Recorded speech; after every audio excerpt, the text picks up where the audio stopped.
Buenas noches, bienvenidos.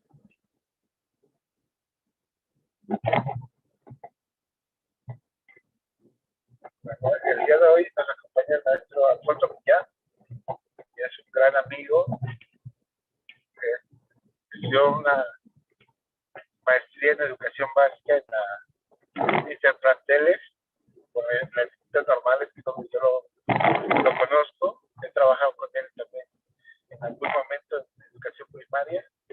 Y bueno, pues me da mucho gusto tenerlo aquí con nosotros, que nos va a presentar el tema del día de hoy. Bienvenido, Alfonso. Muy buenas noches. Pues vamos a hablar un poquito de educación, de atención a la diversidad e inclusión. Gracias, David. Gracias por la invitación y espero, pues que les brinde algunas herramientas para este proceso también formativo de promoción, pero pues también que nos sirva como un espacio de reflexión sobre el hacer, ¿no? Y cómo vemos la diversidad, cómo incluimos desde las escuelas. Y esa es la intención de hoy, ¿no? Poder compartir un poquito de la experiencia vivida. Tengo 20 años de servicio, voy para 21, siempre en educación especial. Y bueno, pues es algo que nos puede ayudar también un poco y hay pues elementos, ¿no? Que podamos recuperar para este, estos procesos, ¿no? Pero les decía, lo relevante también es que podamos llevarnos algo de reflexión para poder compartir en los espacios, ¿no? En los que estamos. Y bueno, pues ir iniciando. Muchas gracias, David, por la invitación. Y bueno, pues comenzar a reflexionar acerca de lo que nos ha dejado un poco la pandemia, ¿no? A final de cuentas, estamos a vísperas de un cierre de ciclo escolar con un montón de situaciones que hemos vivido, que ha hecho de la escuela, pues también un espacio complejo, ¿no? Tanto para la intervención como para el acompañamiento de las y los niños. Y pues las instituciones también con todas las situaciones que van sucediendo día a día, pues se encuentran hoy lastimadas, ¿no? En riesgo de perder cierto rumbo si no somos además capaces de podernos adaptar al nuevo entorno. Y eso pues también tenemos que estarlo pensando. Y en esa adaptación, pues tenemos también que venir dando respuestas nuevas, ¿no? A la sociedad, a las nuevas demandas que de ello han venido surgiendo, ¿no? Con toda esta, las situaciones que viven nuestros alumnos, ¿no? Las pérdidas, incluso las nuestras pérdidas, todos los cambios que ha venido a dar, ¿no? La propia enfermedad nos ha cambiado hasta la forma en cómo nuestro organismo responde. Y toda esa adaptación tenemos que irla viendo y la escuela pues no está exenta de este cambio, de esa transformación, ¿no? Y es por ello importante pues también pensar un poco en cómo, cuáles son las finalidades más bien de la escuela y qué misión es la que tiene. Y además de esa manera podemos empezar a revisar cómo se organiza, pero también darle un nuevo funcionamiento a la misma, ¿no? Hoy también la parte de la sociedad del conocimiento también nos va exigiendo, ¿no? Otra preparación constante, ¿no? Los mismos niños, ¿no? Las necesidades hoy de nuestros alumnos con relación a cuando estuvimos en pandemia también son otras. Ya nos demandan un poco más que estar solamente con el pizarrón y el marcador, ¿no? O el GIS. Entonces, todos esos elementos tenemos que irlos pensando. Voy a compartirles pantalla. Ah, ¿me puedes dejar, me permites compartir, David? Para ir eh, a ver, vamos a ver. Ah, todavía no puedo. A ver, David, ¿me puedes dar acceso a compartir pantalla? Ya puedes. Listo. Bien, déjenme les comparto pantalla.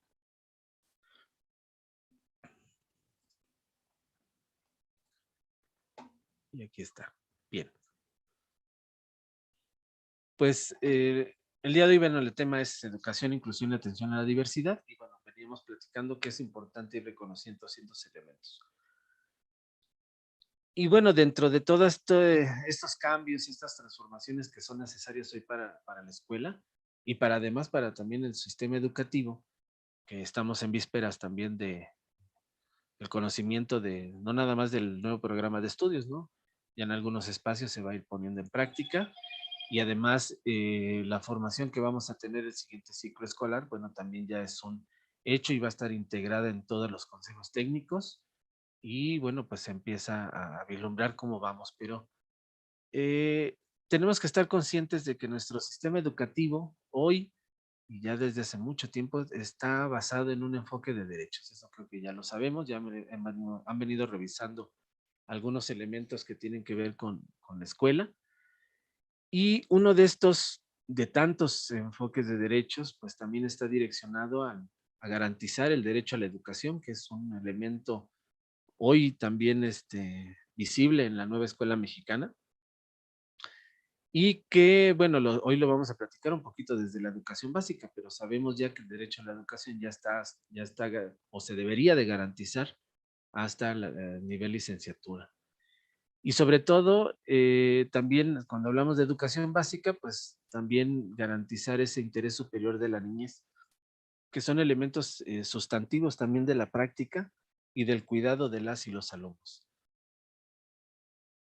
A mí siempre me gusta hablar un poquito, eh, al hablar de estos temas de inclusión, de diversidad, también para mí es relevante siempre hablar un poco de dónde estamos parados.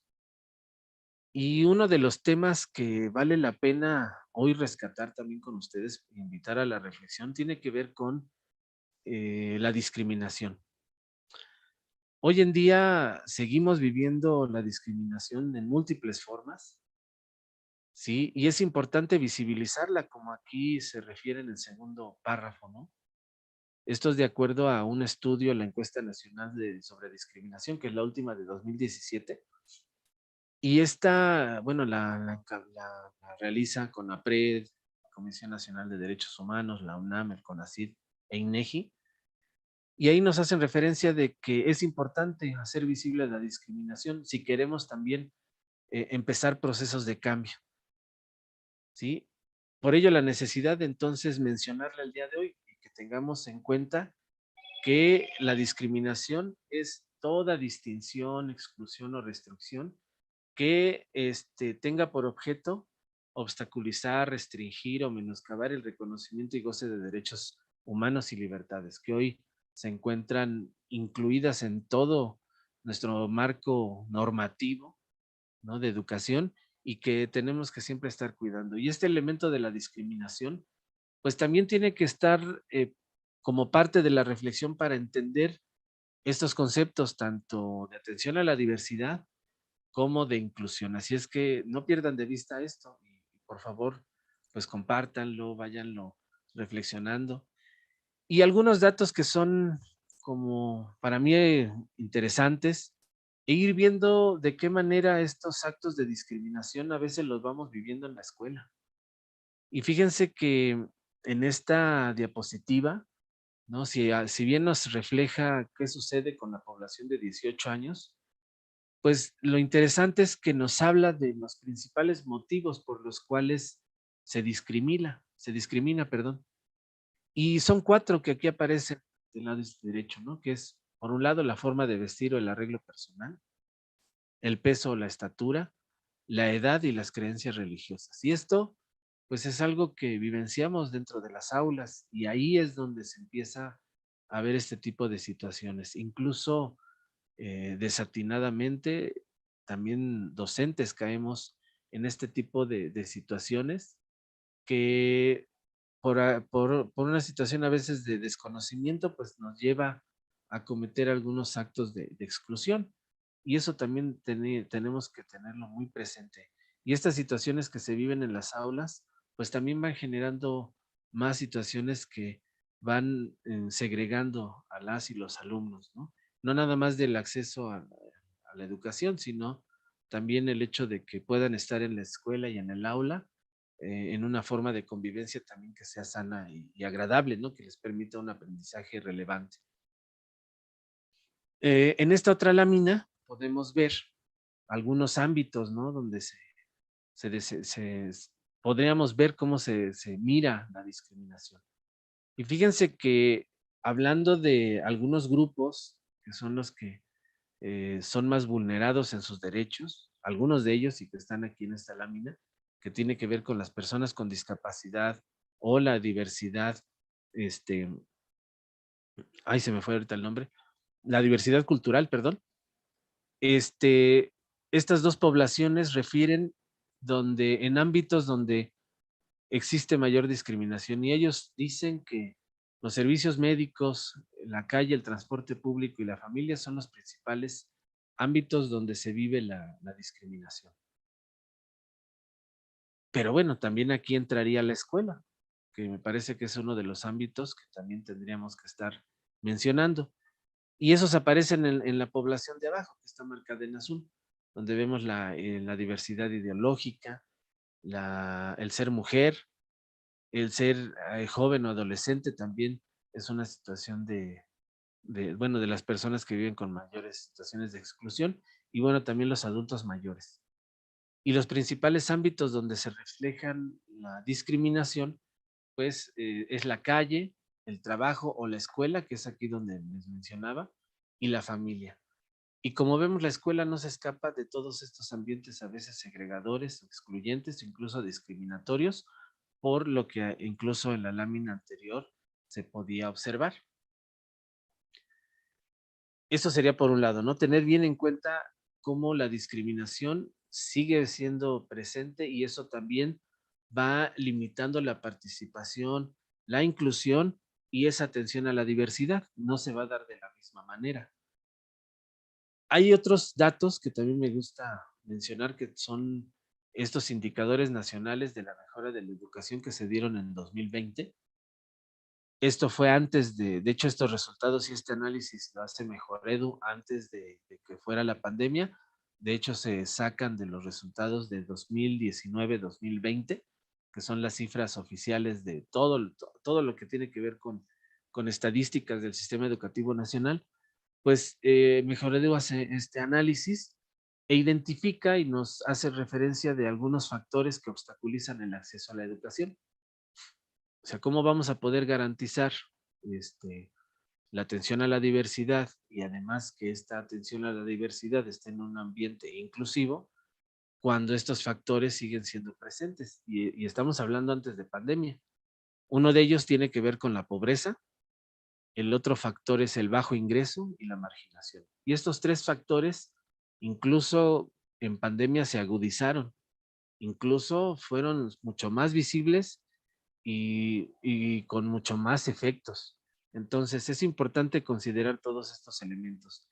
¿Y qué creen? La población más afectada que se consideraba en 2020 era la población con discapacidad, los indígenas y los migrantes. Y estas tres poblaciones siguen siendo las más excluidas hoy en el sistema educativo, por todo lo que vivimos, la situación de desventajas económicas que existen en el país, ¿no? Toda la situación de inequidad en los servicios, ¿no? Las telecomunicaciones, pues todo eso ha repercutido en mayor medida en estas situaciones. Y hoy en día, pues podemos ver, ¿no? Que no nada más estos tres grupos vulnerados en sus derechos tienen hoy un margen todavía mayor en cuanto a que no se garanticen. Y fíjense que este dato del INEGI, que fue a finales del el ciclo escolar 2020-21, nos hablaba de que en el ciclo escolar 2019 y 20 se fue dando un proceso de deserción, un proceso de no asistencia a la escuela, que poco a poco fue incrementando, ¿no? Estamos hablando de que para 2019 y 2020 era el 2.2% de la población que no habían concluido el ciclo escolar. Y para inicios del ciclo escolar 21-22 hubo un promedio de 2.3 millones de personas entre los 3 y 29 años que tampoco se inscribieron al sistema educativo. Y eso pues también es bien complejo. Hoy, en este ciclo escolar también, de esos que se inscribieron, todavía tuvimos muchos alumnos, incluso hay escuelas donde siguen teniendo alumnos que por decisiones familiares, pues no están en la escuela.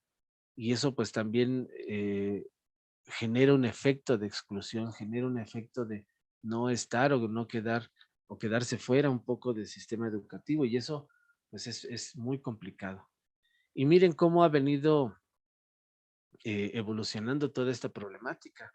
Para 2018, antes de la pandemia, 260 millones de niños y niñas ya estaban fuera de la escuela. Estos datos son de la UNESCO. Para 2019 el COVID afectó a más del 91% de los estudiantes, ¿no? Eso lo pudimos ver de manera directa. Y para 2020, toda esta cantidad de población fue la que quedó fuera de la escuela, ¿no? Y eso es muy complicado. Eso ha generado a la larga una alta tasa de abandono escolar. Y eso pues, lo venimos viendo día a día, ¿no? Y las exigencias de la autoridad educativa por lograr que todos estén dentro de la escuela, pues se vuelve muy complejo.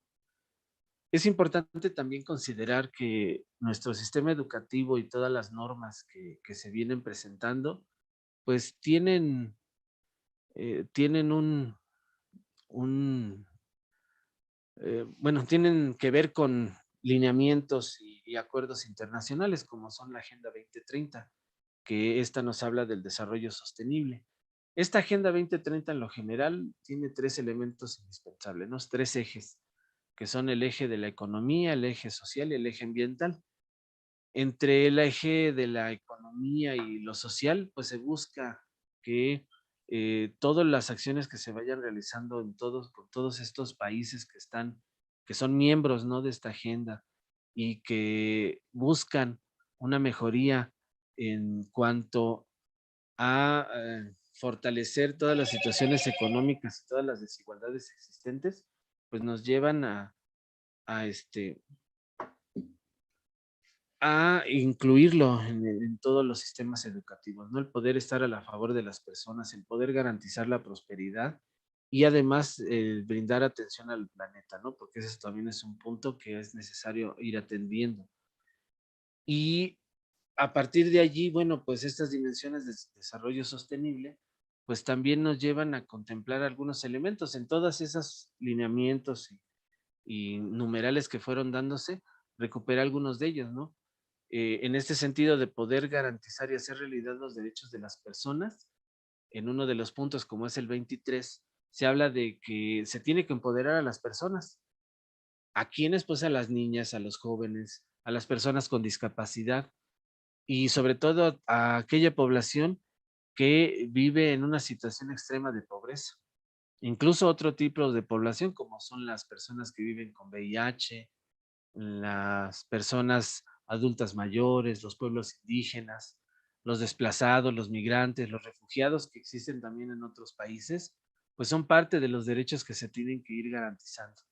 Y empoderar a todas estas personas, bueno, pues es todo un reto.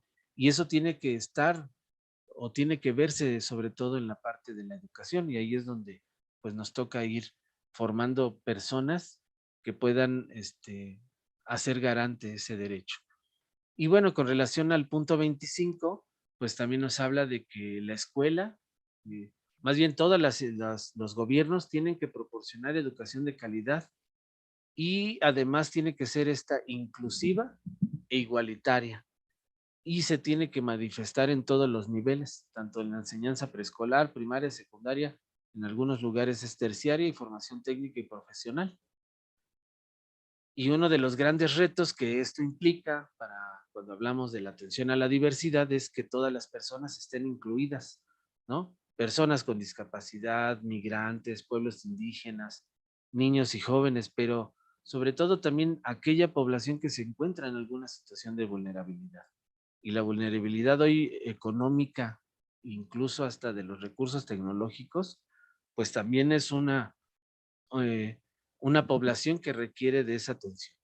Y por tanto, la escuela entonces tendrá que garantizar pues todos esos aprendizajes, perdón, y además la permanencia en la escuela. Y un reto más sería el poder adquirir esos conocimientos y aptitudes, ¿no? Para poder seguir aprendiendo, que es algo que desafortunadamente también la pandemia nos puso en tensión, ¿no? Nos puso a pensar, o cuántos de ustedes no reflexionaron si realmente la escuela había ofrecido herramientas para aprender a aprender? Y eso también es algo que tenemos que ir pensando. Cuando hablamos de esta educación que tiene que ver con la atención a la diversidad, con la inclusión, es importante también reconocer la evolución que se ha venido dando, ¿no? Y algunos documentos, incluso algunos periodos históricos que nos hablan de cómo cómo se ha venido dando esta transición, ¿no? Para poder garantizar la educación para todos, la atención a la diversidad y sobre todo estos elementos de inclusión. Y podemos partir desde la Declaración Universal de los Derechos Humanos, ¿no? Y ahí pues podemos ir viendo cómo se van estableciendo pues algunos derechos, bueno, muchos derechos. Pero hablando de lo que es la educación, bueno, pues ya se hablaba en este tiempo que se tenía que asegurar el acceso a la educación, que no habría que tener discriminación y además se tenía que estar en una igualdad de oportunidades, ¿sí? Por todo lo que había sucedido. Entonces, desde 1948 ya estaba una visión, ¿no? Que nos ya daba indicios de hacia dónde se estaba dirigiendo eh, toda la parte educativa. Y fíjense aquí un salto impresionante porque al no garantizarse estos derechos de acceso a la educación y que además se brindara oportunidades, ¿cuánto tiempo pasó para que hasta 1989, con la Convención sobre los Derechos de los Niños, se pudiera ratificar primero esos preceptos que les acabo de mencionar, pero también se agregan otros elementos, ¿no? O sea, y si ya se hablaba de que tenían el derecho de estar en la escuela, pero eso no garantizaba que se diera un servicio de calidad. Y hasta el 89, pues se incluyen estos nuevos planteamientos. El ejercicio pleno con calidad, el desarrollar, fíjense también otros elementos, el que no nada más estuvieran allí los alumnos, sino también que se empezaran a considerar el desarrollo de talentos de cada persona. Y esto a partir de su propio aprendizaje. Y esto reafirma, ¿no? Lo visto en 1948. Pero imagínense todo ese tiempo que pasó para comenzar a pensar en una forma diferente de poder atender y garantizar ese derecho a la educación, ¿no? O sea, porque ya estaba ahí marcado, pero aún, incluso hoy todavía tiene muchas situaciones que se tienen que seguir trabajando. Para 1990, ¿no? Con base ya en estos planteamientos, pues viene un movimiento importante que que es la educación para todos. Y en esta convención de educación para todos, pues se dan también otras recomendaciones que se van sumando a garantizar derechos, al que se trabaje con el sentido de calidad, a que se tomen en cuenta las habilidades de los alumnos y se potencien. Y entonces también aquí en este planteamiento de educación para todos, bueno, ya se habla también ahora de universalizar el acceso a la educación básica, ¿no? Porque ya lo que se pretende es ir reduciendo las desigualdades y suprimir la discriminación existente. Recordemos que también en estos tiempos se empieza a hablar también de las necesidades básicas de aprendizaje. Recordemos que al haber tantas desigualdades e inequidades en los sistemas educativos, pues todos los países que forman parte de la ONU, pues empiezan también a pensar que debe de haber por lo menos contenidos mínimos que todos y cualquier persona en el lugar que se encuentre, por eso se habla de esta universalización del acceso a la educación básica, que tengan los mínimos contenidos o los aprendizajes, ¿no? Para la vida. Incluso el trasfondo que está en PISA tiene que ver con eso, ¿no? Que se ha usado para etiquetar, que se ha usado para señalar qué países están más bajos, pues ese no era el fin, sino el fin era poder ver de qué manera si se estaban garantizando todos esos derechos en todos los países que forman parte de estos bloques, ¿no? Y eso, bueno, se ha venido desdibujando de una manera diferente. Entonces, estamos hablando que para 1990 es universalización del acceso a la educación básica y para el 94, con la Declaración de Salamanca, pues ya se empieza también a transformar. Incluso ya aquí en México vivimos esos procesos de transformación de los servicios, ¿no? Donde ya las personas con discapacidad ahora también tienen por derecho a estar en una escuela de educación regular, como mal llamado se dice, pero las escuelas de educación básica tienen ese acceso y tienen ese derecho. Y entonces va adquiriendo otro sentido diferente, ¿no? Entonces se habla de que las escuelas deben acoger a todos los niños independientemente de su condición personal. Entonces todos los alumnos pueden estar en la escuela y esta condición personal estamos hablando de discapacidad, alumnos sobresalientes, niños de la calle, esas minorías étnicas, esta diversidad lingüística, cultural y además también en aquellas zonas desfavorecidas o marginales, ¿no? Entonces, vean cómo va evolucionando el concepto que nos va a ir llevando a esa atención a la diversidad. No nada más es de ponerlos a todos juntos, sino va teniendo un sentido diferente. Y retomo este último, ¿no? Desde el 2015, cuando se ratifican todos estos elementos que son desde la Declaración de Salamanca, que nos invitan ahora con todo lo que ya se había mencionado, perdón, a prestar atención también a aquellos alumnos que están en una situación de vulnerabilidad o tienen necesidades especiales de aprendizaje, ¿sí? Y estos matices son los que le van a ir dando forma también a la inclusión. Ya no nada más a tener a la diversidad, una diversidad de niños y niñas en las aulas, sino también el brindarles a cada uno, a partir de esas necesidades específicas que van teniendo, pues entonces hacerlos partícipes del aprendizaje y además involucrarlos en las actividades del aula, que es a donde nos ha venido llevando. Entonces, esta evolución es importante también considerar, ¿sí? Y es necesario también tenerla en cuenta, ¿no? Para que veamos cómo se ha venido dando todo este proceso de atención a la diversidad y de inclusión. Pero también es importante ir reconociendo nuestro propio contexto, ¿no? Nuestro contexto nacional, cómo ha venido transformándose. Por un lado, a partir de que México ratifica estos derechos de los niños en 1990, recordemos que fue en el 89 la convención, ratifica hasta 1990. ¿Y qué creen? Que antes del 1992 la figura del niño no estaba como bien identificada como sujeta de derechos. Si ustedes recuerdan, antes del 92 era muy común muchas prácticas, ¿no?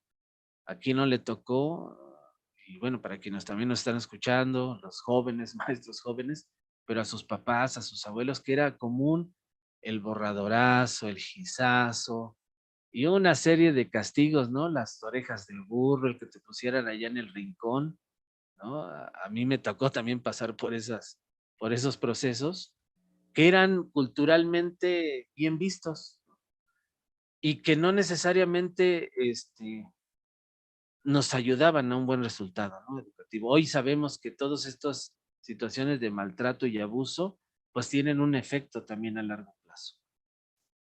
Pero es importante reconocer que hasta 1992 en nuestra ley empieza con, la niñez es sujeta de derechos. Eso también por ahí ténganlo presente.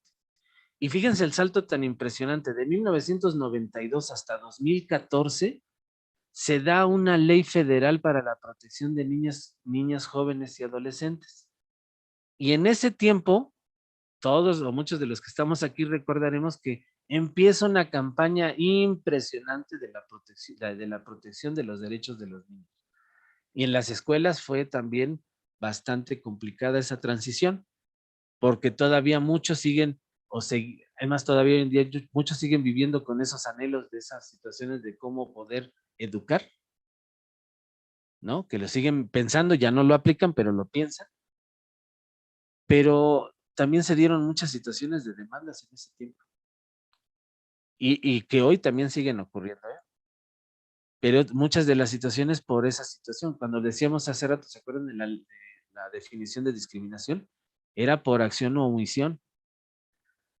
A veces por la omisión, el no saber nos llevó a este tipo de prácticas. Y se acuerdan que hay hasta protocolos, ¿no? Bueno, en Ciudad de México tenemos guías operativas, pero a nivel nacional están estos protocolos, ¿no? De atención a la niñez, que son el maltrato, el abuso sexual infantil y la violencia entre pares, entre iguales, ¿no? Y esos también, esos tres elementos, bueno, pues también hay que estudiarlos y revisarlos porque son parte y seguramente va a ser parte de los exámenes. Entonces también es importante considerarlos. Y esta ley federal para la protección de niños, niños y adolescentes también vale la pena revisarla. Y creo que también en uno de los trayectos aquí con David van a ir viendo esto, ¿no? Otro punto hablando de las personas con discapacidad es la Ley General para las Personas con Discapacidad, que también es otro elemento importante porque también aquí se habla de que se debe de garantizar el derecho de las personas con discapacidad, incluso hoy el hablar del derecho a su lengua materna, ¿no? Hablando de las personas sordas o las personas con discapacidad visual. Y se tiene que garantizar su lengua materna.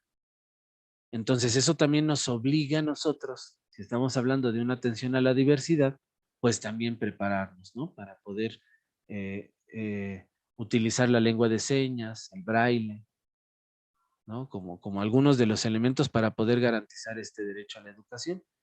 Y bueno, pues también no podemos dejar de lado el artículo 3º y la Ley General de Educación, que son los elementos que sí tenemos que estarlos contemplando para que también ustedes lo pongan ahí en su agenda de revisión, porque seguro van a venir preguntas, ¿no? Relacionadas a cómo se aplica, ¿no?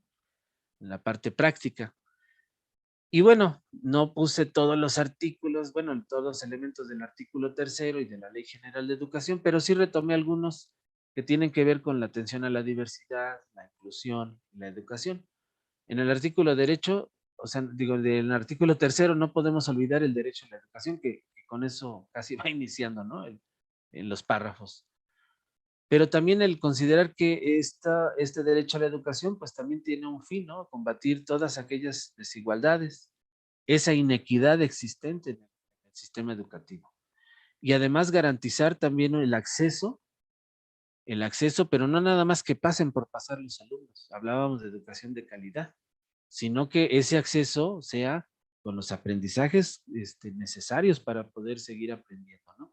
Que su tránsito y su permanencia pues también le permitan ahí participar en las actividades de la escuela y que no nada más por conmiseración los vayan pasando, ¿no? Sobre todo cuando hablamos de personas con discapacidad. Y ese pues es un reto muy grande. Y además también considerar los principios de accesibilidad, los ajustes razonables, que también es un punto interesante, y aquellas medidas específicas que se tienen que proporcionar a todas las personas, ¿no? Sobre todo aquellas que, pues, tienen, por su condición de discapacidad, pues también necesitan requerimientos específicos. Y en cuanto a la Ley General de Educación, bueno, pues también no olvidar que todo lo que hacemos en la escuela está centrado en el aprendizaje de todas y de todos los alumnos, donde ese proceso centrado en el aprendizaje está con un enfoque totalmente inclusivo y además que permita el desarrollo integral de las personas. Y un punto también que aquí marca y que con eso fue de los que inicié, ¿no? Cuando hablaba de la discriminación, incluso luchar contra toda forma de discriminación que existe. Esto que les decía de poder señalar al niño o niña, ¿no? Que por su ropa, por su apariencia, pues también es algo que incluso las guías operativas de Ciudad de México sí nos indican, ¿eh? Y nos indican que nosotros cuando detectamos que están haciendo apodos o diciéndose apodos entre niños, tenemos que corregir. Justo por esta situación que implica, ¿no? La discriminación. Y además, considerar todas esas capacidades de los alumnos, las circunstancias en las que se encuentran, las necesidades que tienen los niñas y niños, sus ritmos y estilos de aprendizaje con los que también ellos pueden participar, con la finalidad de eliminar las barreras para el aprendizaje y la participación. Y esos puntos están allí, ¿no? Del artículo 61 al 69, me parece, de la Ley General de Educación. Ahí vamos a encontrar, porque además es el que habla de la educación inclusiva. Yo nada más extraje algunos puntos, pero es importante que los revisen, ¿no? Todos esos elementos, porque seguro también van a estar allí en su examen. Entonces, con base en estos elementos, pues todavía hoy en día, a 25 años de Salamanca, siguen habiendo justificaciones para promover escuelas cada vez más inclusivas. Y para ello, desde que nació, hay tres grandes justificaciones. La primera es una justificación educativa, que precisamente habla de la educación para todos, o sea, todos tienen derecho a aprender y estar en la escuela. Y esto implica pues, que se desarrollen formas de enseñar que respondan a todas las diferencias individuales. Eso es muy importante. Incluso la propia Ley General de Educación dice, cuando habla de todos, dice todos y cada uno de nuestros alumnos. No habla de un aprendizaje homogeneizante. Habla de las particularidades, perdón, de cada persona. ¿Sí? Por ello es importante esta situación. La justificación social, y que es la más complicada y que ha sido la más difícil de ir erradicando, que tiene que ver con el cambio de actitudes de cara a la diferencia. Y eso es muy complicado porque si estamos hablando de la atención a la diversidad y la inclusión, ¿qué nos representa la diferencia cuando llega un alumno con alguna discapacidad? ¿Qué nos representa un alumno con un problema de conducta?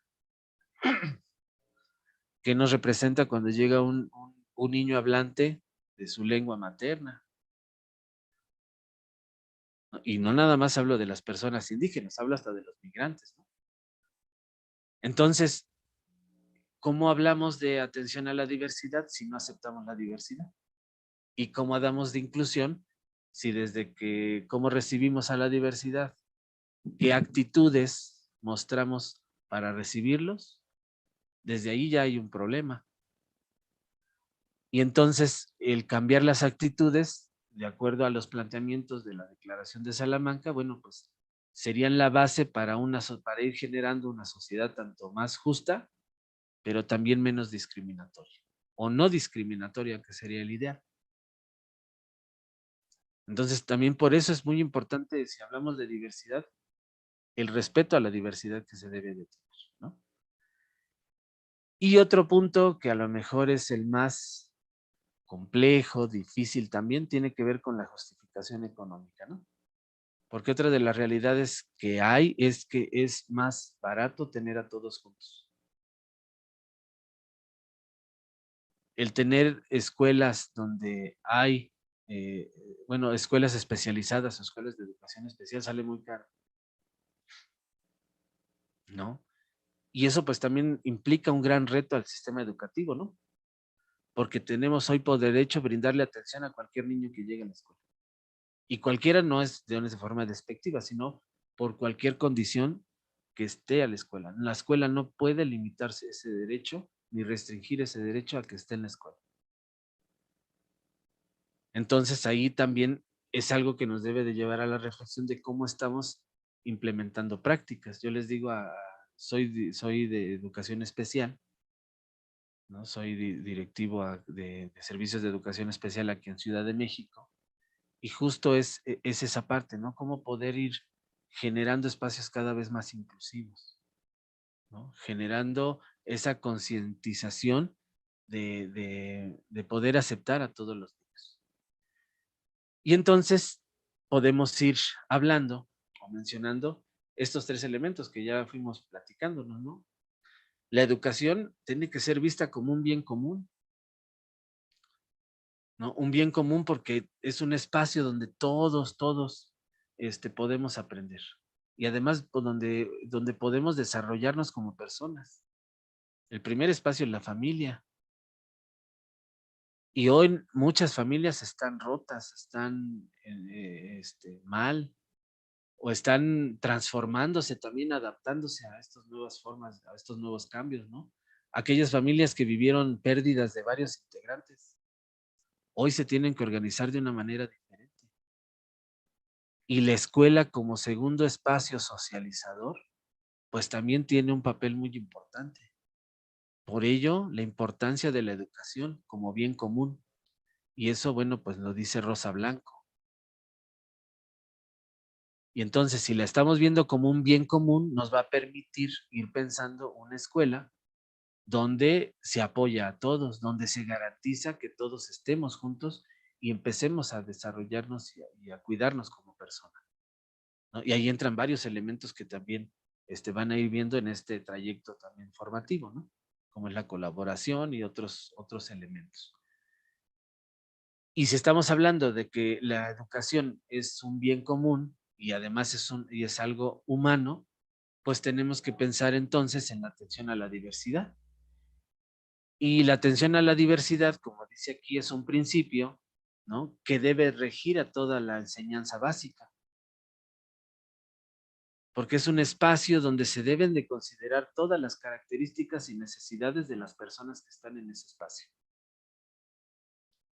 Por tanto, entonces la escuela, pues como un gran reto, tiene que procurar esas medidas flexibles, ¿verdad?, que sean adaptables a cada una de las necesidades y características de las personas para poder garantizar su permanencia en la escuela y su aprendizaje. Y cuando hablamos de diversidad, entonces hablamos de que todos somos diversos, todos somos diferentes y estamos compartiendo un mismo espacio. Pero ¿cómo lo compartimos? ¿Lo compartimos con inclusión? ¿O lo compartimos nada más porque se garantiza una igualdad sustantiva? Porque la igualdad sustantiva sí la tenemos. Por derecho, muchos niños están en la escuela. O todos, ¿no? Todos los que deseen estar en la escuela están ahí. Pero ¿realmente están incluidos? Esa una buena situación que debemos reflexionar.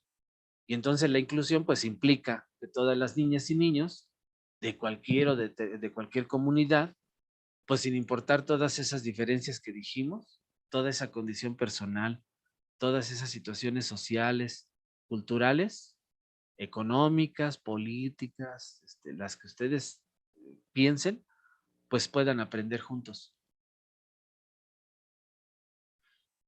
Y estos tres elementos aquí es donde toman toda esa relevancia, ¿no? Por ello la importancia de la educación, de entender la atención a la diversidad y lo que implica la inclusión. Porque el que nada más tengamos una escuela diversa, un salón diverso, no necesariamente garantiza la inclusión. Es más, ni que se garantice ese derecho a la educación como bien común.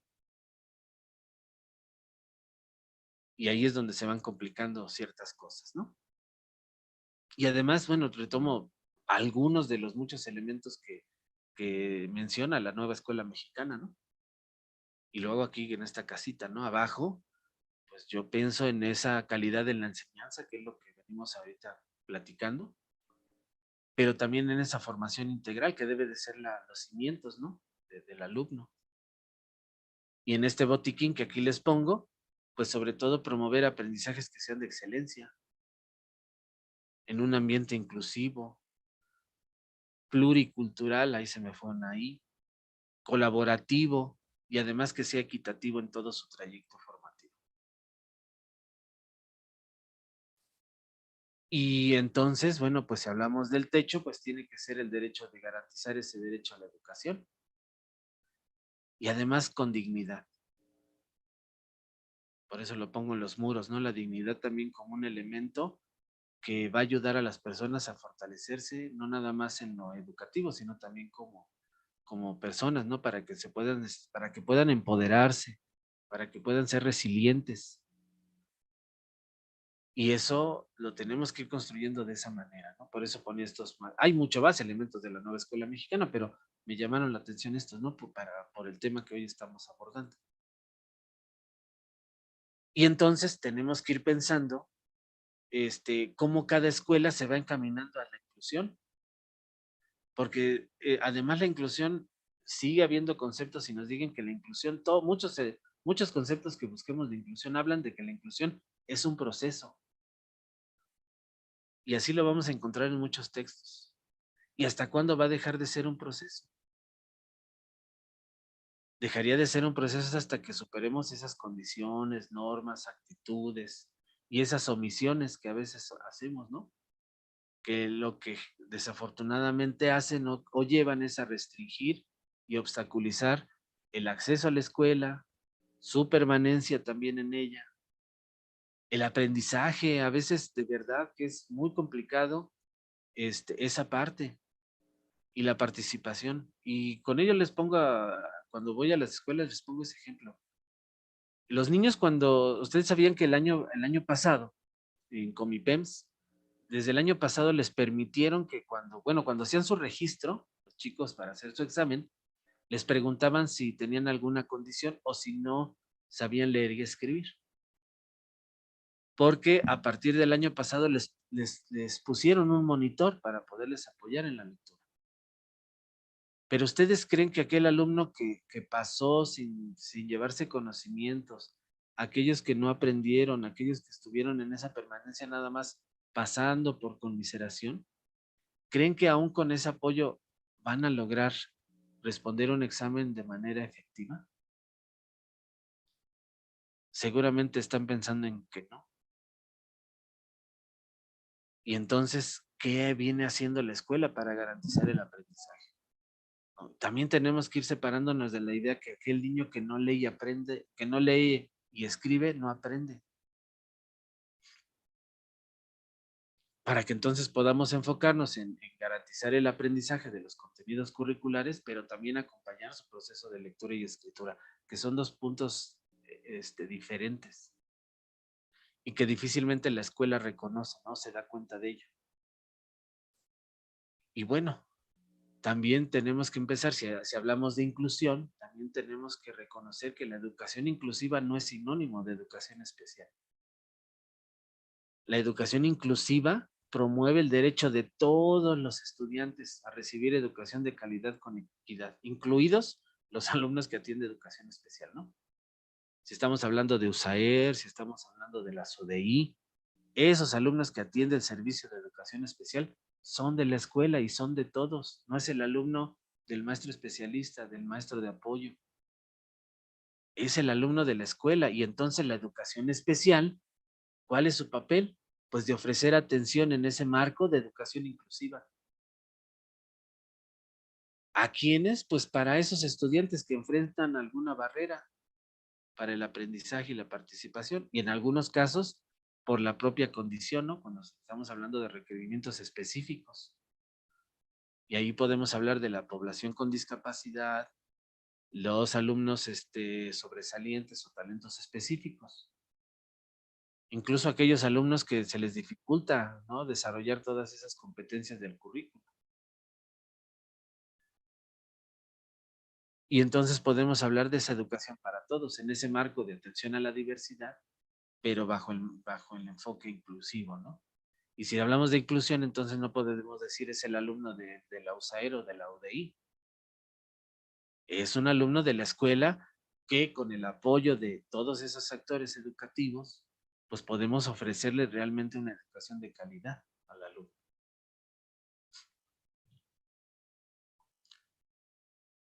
Y me gusta esta propuesta de Rosaura Galeano, cuando habla de la participación de la escuela en la atención a la diversidad, es que cuando vamos trabajando en garantizando esa equidad, esa inclusión, se pueden reproducir formas de verla, ¿no? De ver a la diversidad, de ver a la diferencia, y también de poder tener efectos a largo plazo que sean positivos para las personas. Esta forma de poder ver de manera agradable, de una manera en que podamos construir y garantizar de verdad que el alumno va aprendiendo, pues va a ir reduciendo situaciones de baja autoestima, de inseguridad, de miedo, de temor, de violencia, ¿no? Porque eso también es otra. Y además, pues evitar cualquier forma de discriminación.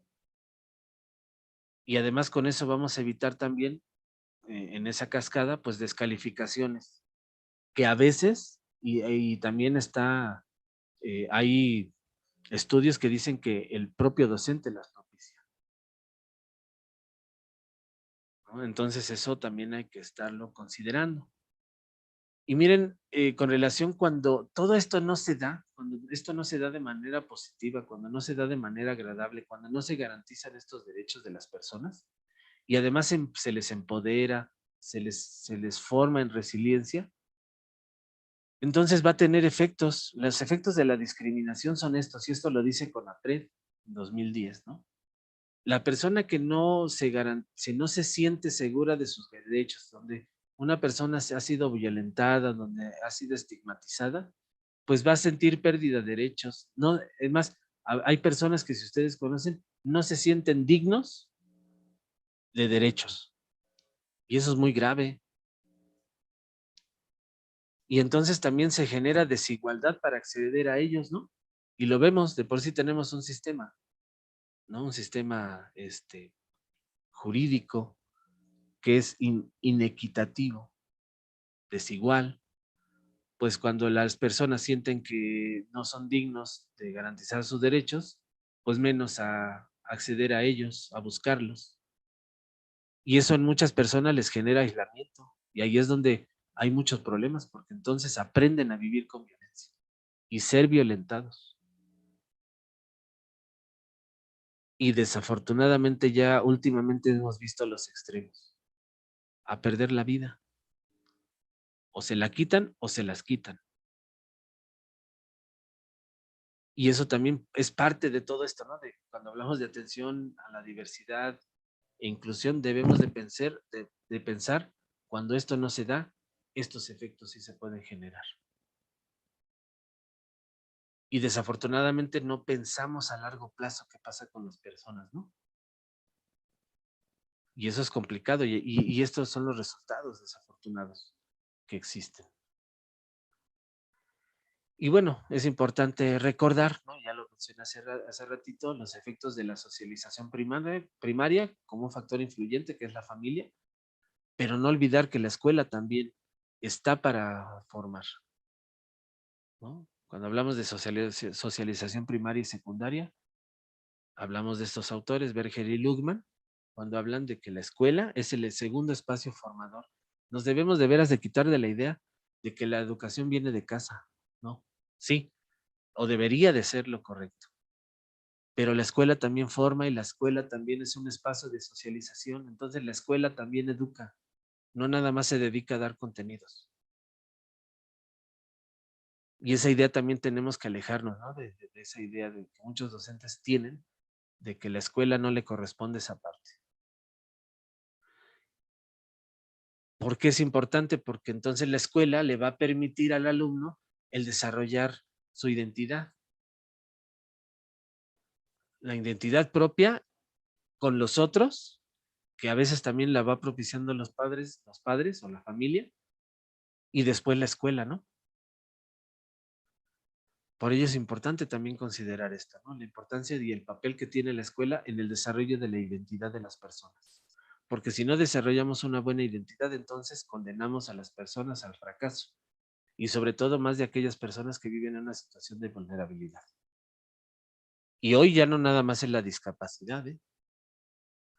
Situaciones de calle, situaciones de enfermedad, hablábamos de los migrantes, los indígenas, y otras variables que ocurren en la escuela, como son la conducta, como son la parte económica, ¿no? O sea, aquellos niños que tienen una situación económica bastante complicada, también viven muchos de ellos situaciones de discriminación. Y cómo los vamos formando, ¿no? Con qué actitud, con qué identidad se va a tener.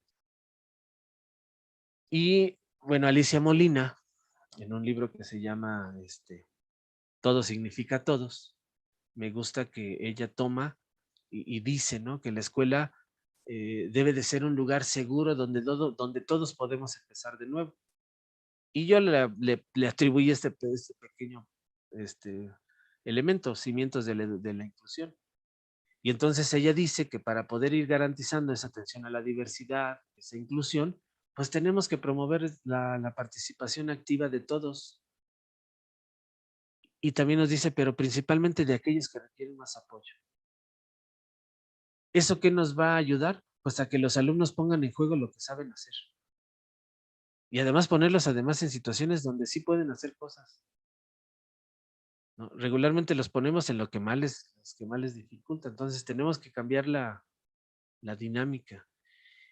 Cuando nosotros garantizamos la participación activa de todos, entonces vamos generando también pertenencia al grupo. Y la pertenencia al grupo, ¿qué genera?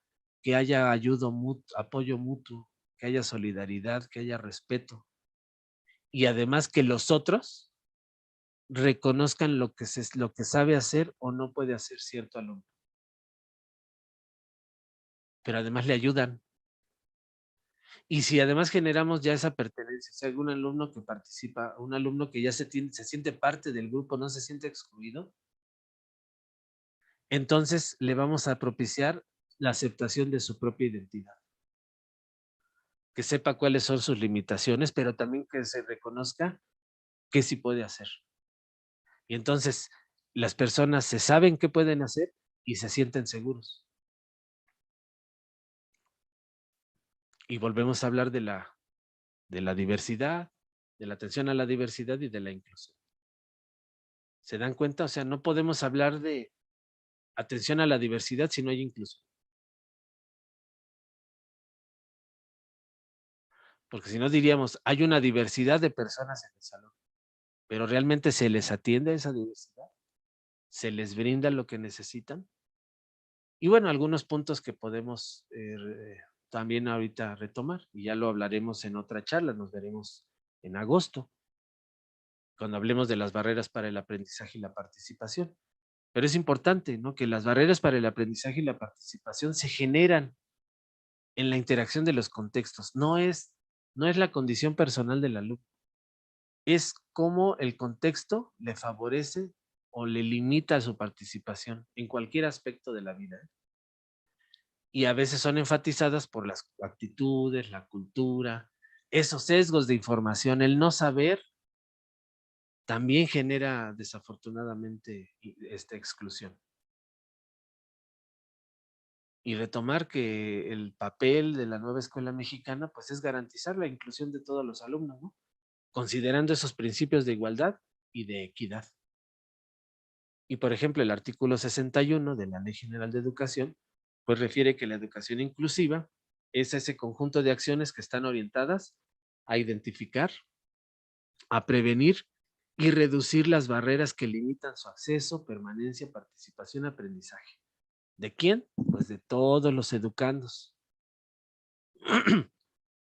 ¿Con qué fin? Pues eliminar prácticas de discriminación, exclusión y segregación. Y eso está ahí en la ley, en el artículo 61. Por tanto, la educación inclusiva pues está basada en la valoración de la diversidad, es lo que hemos venido platicando. Y además se tiene que ir adaptando al sistema para responder con equidad a esas características, a todas las necesidades, a los intereses, las capacidades de las personas, sus habilidades y además también esos ritmos y estilos de aprendizaje, ¿no? De cada uno de los educandos.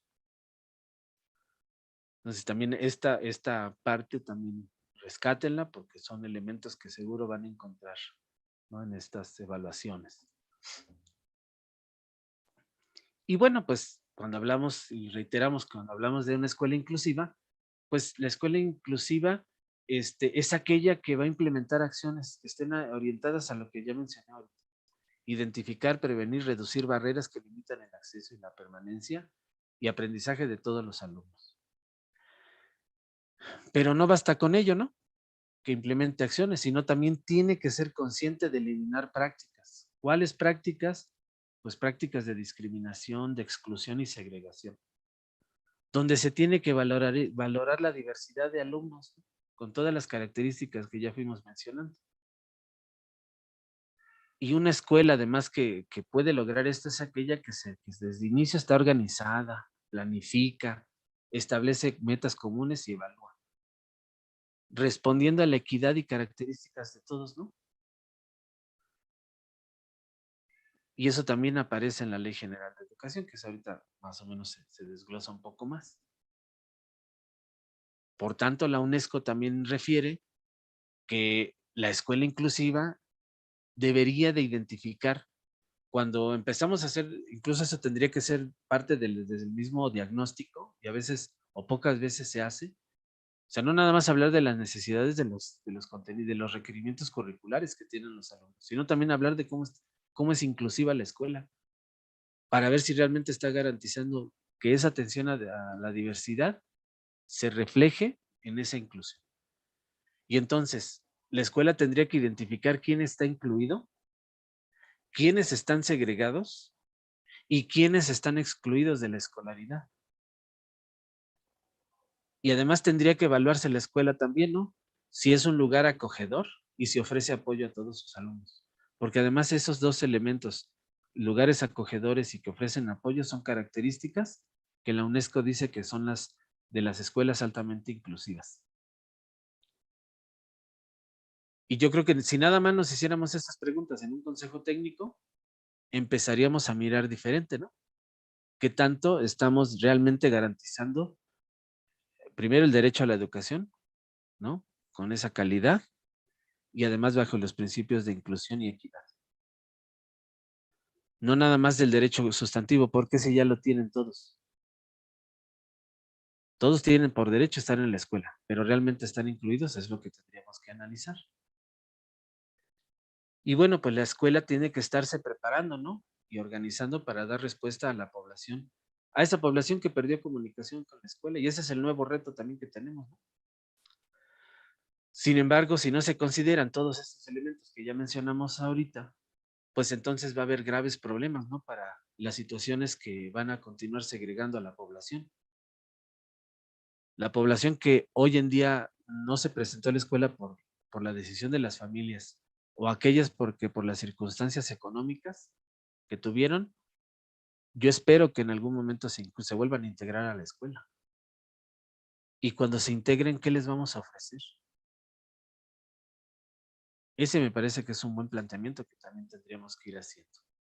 Y bueno, para ir cerrando, bueno, pues también pondría algunos retos que tenemos, ¿no? Como escuela. Eh, Decía hace ratito, ¿no? Los alumnos hoy en día esperan otros recursos y metodologías más allá del pizarrón. Se acostumbraron a una forma diferente. ¿Cuántos, tristemente, hay muchas escuelas o muchos colegas que pareciera que se les olvidó la pandemia? O sea, todo lo que se aprendió en pandemia ya se olvidó. Y no necesariamente tiene que ver con que digamos que no había recursos en la escuela, ¿eh? Sino había elementos también de las prácticas que se modificaron, fueron innovadores para los niños y no necesariamente los recursos tecnológicos, hasta la forma de cómo nos comunicábamos con ellos, que ya la presencia ya no usamos. Y eso también hay que retomarlo. ¿Qué respuesta educativa le vamos a dar a quienes no recibieron acompañamiento médico terapéutico? Hoy lo vimos, ¿no? Este año lo vimos, ¿no? Aquellos que no recibieron ese apoyo, hablando de personas con discapacidad o niños con alguna situación de conducta. Esa atención a la segregación por rendimiento académico, ¿no? O sea, el rezago que hoy está más vivo que nunca, ¿cómo estamos atendiendo en la escuela? Una atención direccionada al uso de herramientas tecnológicas y ajustes razonables que garanticen el acceso de todos. Considerar nuevas formas de comunicación y colaboración entre docentes y docentes especialistas. Hoy en día vivimos un debate grande que si la educación especial es y que si la educación inclusiva y cuál es primero y cuál es no sé qué, ¿no? Pero más allá de esos dilemas que están por allí, discusiones, tenemos que trabajar en colaboración. Si no trabajamos en colaboración, va a ser más difícil brindar una buena atención a la diversidad y realmente ser una escuela incluyente. Y lo que le toca también a la educación especial, también seguir fortaleciendo sus propios recursos especializados, ¿no? Por las nuevas demandas que ya mencionamos. Y los docentes, ¿no? Como dice Lucy Otero, que Lucy Otero es una promotora del diseño universal para el aprendizaje colombiana, y ella pues dice, ¿no? ¿Qué tiene que ir haciendo el docente? Pues personalizar el aprendizaje, conocer al estudiantado, brindar orientaciones personales a los niños, ¿no? tener perfiles de aulas que nos puedan permitir conocer a todos, promover esa participación exitosa, ¿no? Incluso nos invita a ir implementando el diseño universal para el aprendizaje a través de una enseñanza multinivel, ¿no? Que permita que todos puedan participar con diversas actividades, aulas diversificadas, donde haya una organización flexible, ¿no? Que nos permita atender a todas las situaciones específicas de cada uno de los alumnos. Y además con esa evaluación formativa, ¿no? Que permita ir reconociendo los procesos para ir viendo los avances de cada uno de los niños. Estos recursos de la tecnología para garantizar el aprendizaje también son una herramienta en los lugares que se puede aplicar, claro está. Y sobre todo también empezar a formar redes naturales de apoyo en la escuela. Y este término de redes naturales son las que se están empezando a visualizar, por lo menos aquí en Ciudad de México se está hablando de ellas, ¿no? Las redes de aprendizaje, las redes de apoyo. Digo, redes de aprendizaje, ¿verdad? Que son las que estamos ahorita viendo. Y bueno, pues también le implica al docente empezar a utilizar métodos alternativos, ¿no? Para poder expresarse, para dar una respuesta educativa que pueda contemplar a la mayoría de los niños. Y bueno, pues también, yo creo que también tenemos que empezar a pensar a veces de manera como lógica para empezar a intervenir. No quiero decir que sea lo suficiente, pero a veces en algunas situaciones usar nuestra lógica nos puede ayudar a incluir. A veces no necesitamos cosas extraordinarias para empezar a incluir a los niños. A veces, ¿eh? No siempre. Y a veces esas formas intuitivas nos van a ayudar a empezar a dar una atención que brinde esa atención a la diversidad de calidad y que incluya, mientras yo puedo ir investigando o ir acercándome al especialista. Tener claridad en las etapas del desarrollo es primordial. Contar con un buen diagnóstico en el que se reconozcan todos esos ritmos y estilos de aprendizaje de cada uno de nuestros alumnos. Identificar las características de las condiciones, ¿no? De los niños que tienen, ¿no? O sea, conocer la discapacidad que tiene algún alumno, ¿no? Aquellas situaciones específicas del aprendizaje, o aquellas situaciones hasta socioemocionales que también tienen, ¿no? Que también están repercutiendo hoy en día en su aprendizaje. Y eso, bueno, no nos exime de tener un dominio de los programas de estudio, principalmente de esas competencias, de esos aprendizajes esperados, aprendizajes clave, o como vengan, ¿no? Los que se vayan a llamar en el nuevo planteamiento.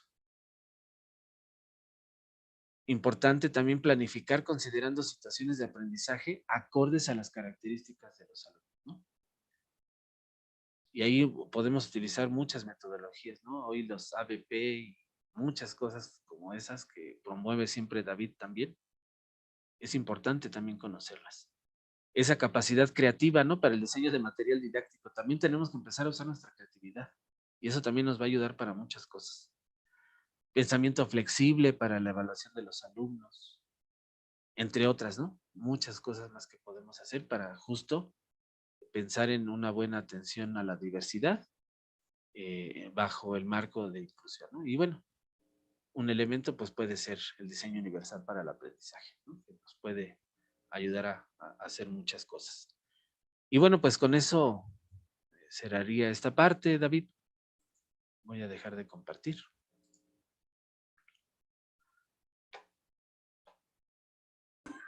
Muchas gracias, Luis. Muchas gracias, maestro Alfonso, por la actividad que observamos con la integración de los alumnos, ¿no? La importancia de integrar a nuestros alumnos a las actividades del desarrollo de todas de la educación, ¿no? Respetar ese derecho que es la educación y que es importante para las actividades. Sí, así es. No sé si hay algún comentario, compañeras, compañeros, sobre esto que acabamos de compartir. No sé, Ale, que vi estabas ahí tomando nota. ¿Qué nos puedes compartir, Ale? O Carmen ya abrió su micrófono también, en lo que se anima, Ale. Sí, gracias. Ya, Ale, adelante. Carmen, entonces. Sí, adelante, ¿Quién? Ale. Ale y luego Carmen, ¿va? Ok, Ya se gracias. animó. Si no, Yo creo que tienen mucha razón en muchas situaciones. Yo soy directora de una escuela y yo creo que una de las cosas de lo que más carecemos justamente en las escuelas es justamente saber incluir a esos niños, ¿no? No los rechazamos a esos niños que tienen alguna barrera, que tienen alguna discapacidad, que tienen pues alguna situación de aprendizaje, ¿no? Yo creo que nos hace falta mucho trabajar esta parte de la inclusión, el poder planear algunas otras actividades, ¿no? Ver qué tanto de lo que estamos haciendo ahorita en la primaria puede repercutir más adelante en la formación de los seres humanos, ¿no? En general, no solamente como niños, ¿no? Qué tanto podemos brindarle y como escuela, ¿no? Entonces yo creo que una parte importante es esta situación de la inclusión de estos niños, ¿no? En realmente actividades que puedan favorecer su desarrollo, pues incluso a lo mejor nada más emocional, ¿no? En este sentido de que ellos se sientan parte de la escuela, ¿no? Que no se sientan que no son los normales, los niños normales, ¿no? Que todavía se maneja un poco en esto, ¿no? Entonces, ha sido algo que yo creo que hemos ido trabajando. La UDEI que yo tengo en la escuela, pues bueno, también nos ha aportado mucho esta situación. Y me queda la duda esta parte de, apenas lo estoy yo también igual como conociendo el DUA, que es el Diseño Universal para el Aprendizaje. No sé qué nos podrías a lo mejor compartir, cuáles serían como estas... en qué nos favorecería a nosotros como escuela y como maestros para que lo pudiéramos poner en práctica, ¿no? Así como para convencer a mis maestros en ese sentido. Ahorita se los describo un poquito. Gracias. Mientras escuchamos otra participación y ahorita lo tomamos. Carmen, estamos por aquí. Sí, maestro. El diseño universal de aprendizaje en un principio se consideraba que solo era para los alumnos dependiendo de la terminología, con alumnos con capacidades especiales, capacidades diferentes. ¿El diseño universal se aplica para todo el alumnado, maestro, o específicamente para este tipo de población vulnerable? Sí, es para todos, es para todos. Ahorita si quieren lo explico un poquito así muy rápido. Igual podemos a lo mejor después, quizás yo creo más bien se va a ir dando porque uno de los compromisos de la Agenda 2030 es que las escuelas trabajen bajo estos modelos inclusivos, ¿no?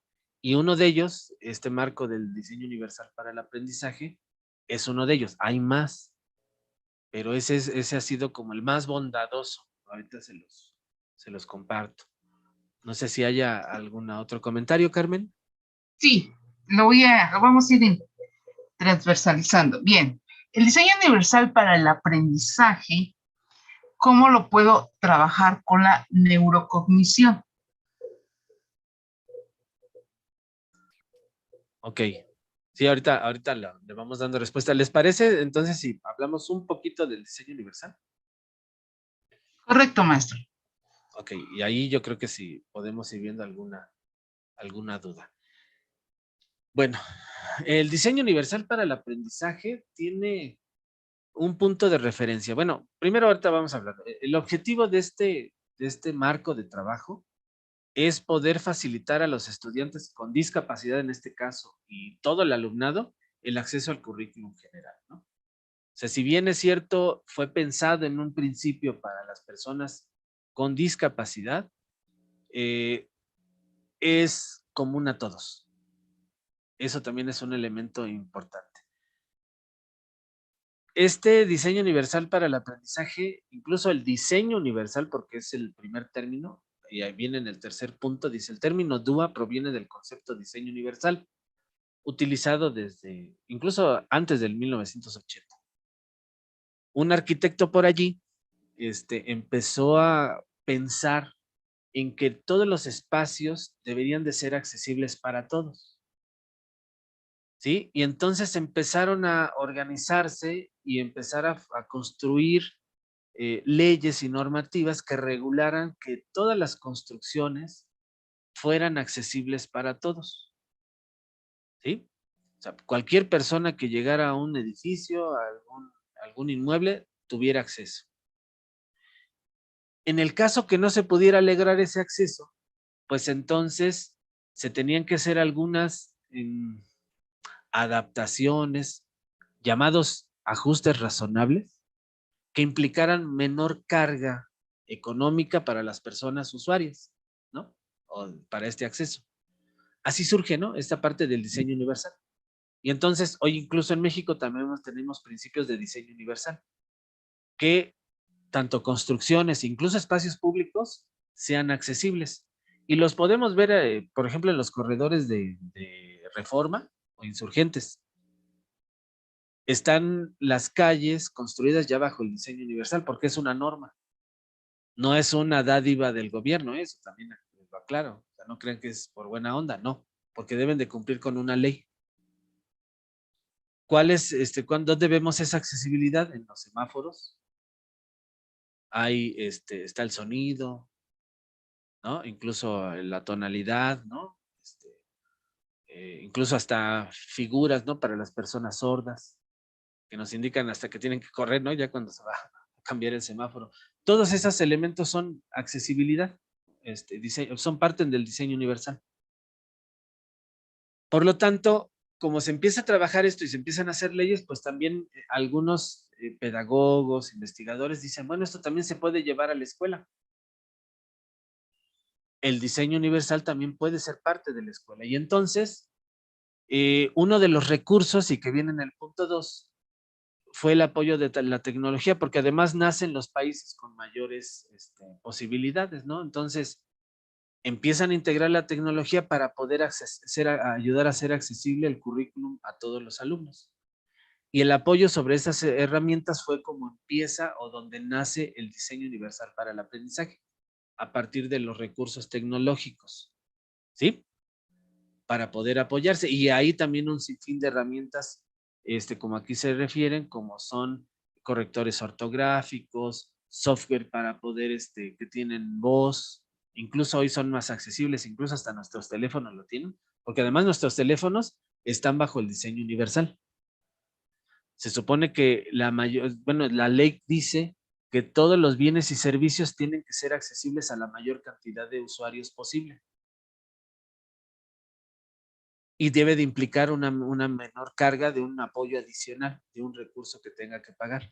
Y el más factible, lo más común es un teléfono celular. Tiene hasta tiene elementos de accesibilidad donde podemos ahí o hacerlo más grande, el zoom, donde podemos usar un parlante, ¿no? Claro que también ya si queremos algo más sofisticado, las personas sordas ocupan herramientas más sofisticadas, a veces sí les implica una carga más. Todavía hay algunos elementos en cuanto al diseño universal que son muy caros y muy costosos, ¿no? Entonces, esto se lleva al aula. Dicen, bueno, si podemos ir generando esto, esto también lo podemos hacer a la escuela. Y entonces, lo que pretende el marco del DUA es la creación de diseños de planeación que sean más flexibles desde el principio, por eso se llama diseño. Cuando yo diseño la planeación, tiene que llegar a todos mis alumnos. Tiene que ser accesible a todos. Debe responder a todas las características de mi aula. Que responda a las características si tengo niños con discapacidad, que responda a las características de aquellos niños que son más hiperactivos, ¿no? Que responda también a esos canales de aprendizaje del alumnado. Y entonces lo que tengo que yo hacer es diversificar mis recursos, ¿sí? Este marco también del diseño universal, aparte de poder buscar la accesibilidad, se retoma otras corrientes como son, uno de los elementos también necesarios son las neurociencias. Porque aquí vamos a encontrar una bondad bien padre, ¿no? En la medida que conocemos el funcionamiento del cerebro, eso nos va a permitir también buscar alternativas para el aprendizaje. Y el diseño universal se basa en 3 redes que tiene, o 3 redes, ¿no? Cerebrales, como son las redes afectivas, las redes las redes de ejecución y las redes también ay, se me fue, ahorita les digo, Acá lo tengo.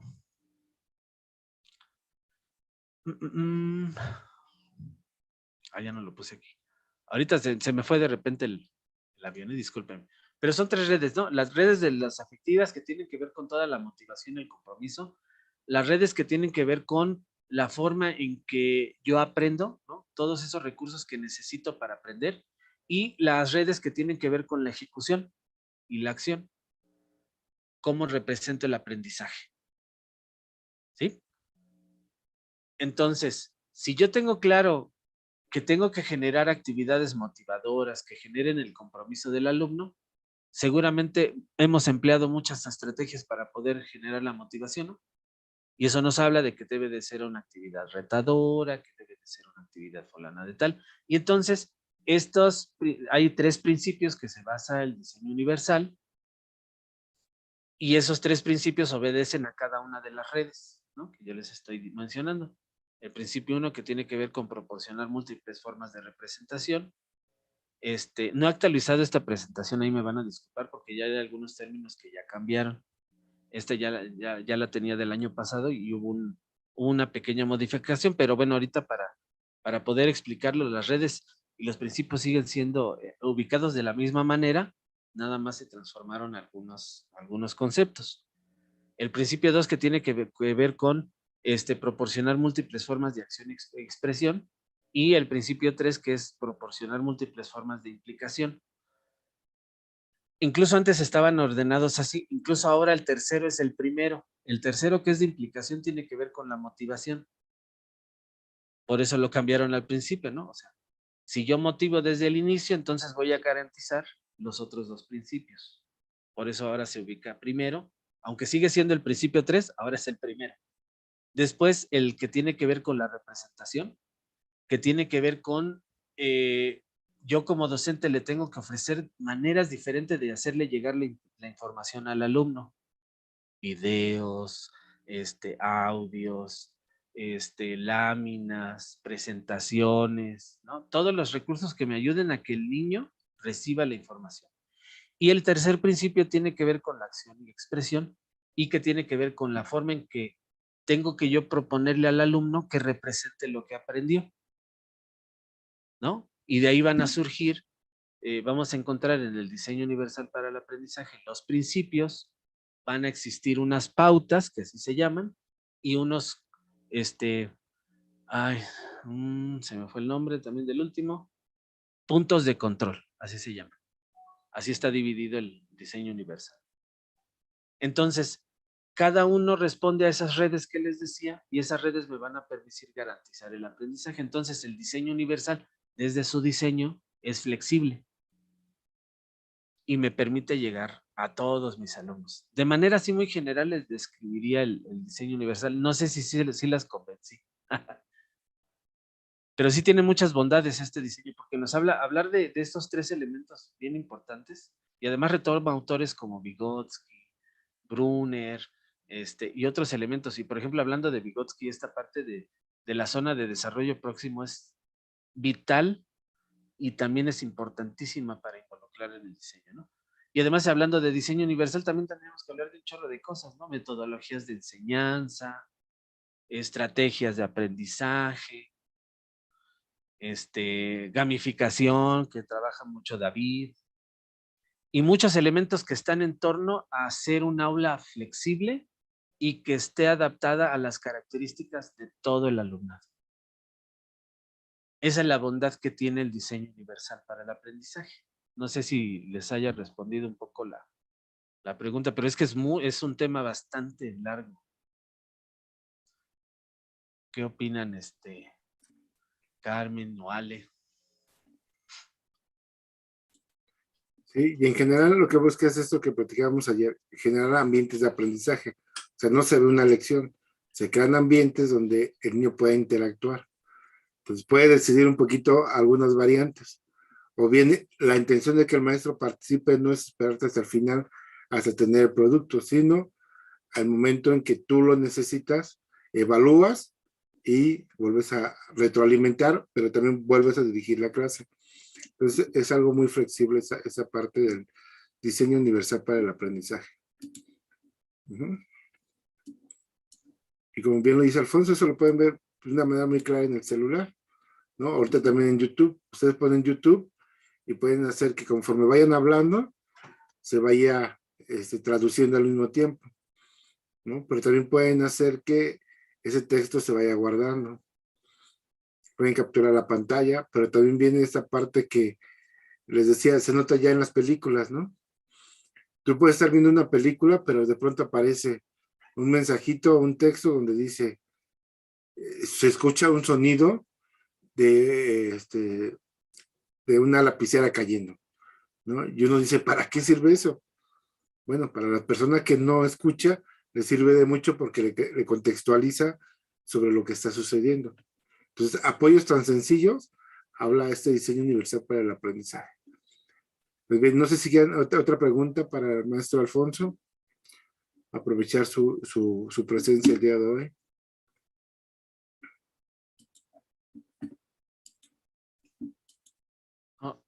Ale, ¿qué opinas de ese recorrido así muy rápido y general del diseño universal para el aprendizaje?